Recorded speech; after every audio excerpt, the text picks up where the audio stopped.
አላህ እኮ በሌሊት እጁን ይዘረጋል ቀን ሲያምፁት የዋሉ ባሮቹ ወደሱ እንዲመለሱ። ወየብሱጡ የደሁ ቢነሃሪ በቀን ደግሞ እጆቹን ይዘረጋል ሊየቱበ ሙሲኡ ለይል ሌሊት ሲያምፁት የዋሉ ቀን እንዲመለሱ ያ ረብ ማረን እንዲሉ ቀን ደግሞ እጁን ይዘረጋል። እስከ መቼ ነው ታዲያ ይሄ ክስተት?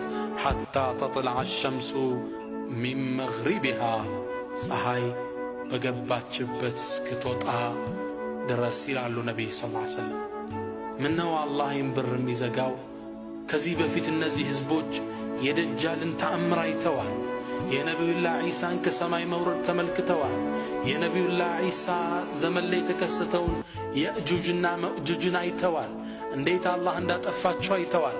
እነዛን ግዙፍ የሆኑ አዕዋፋትን ተመልክተዋል።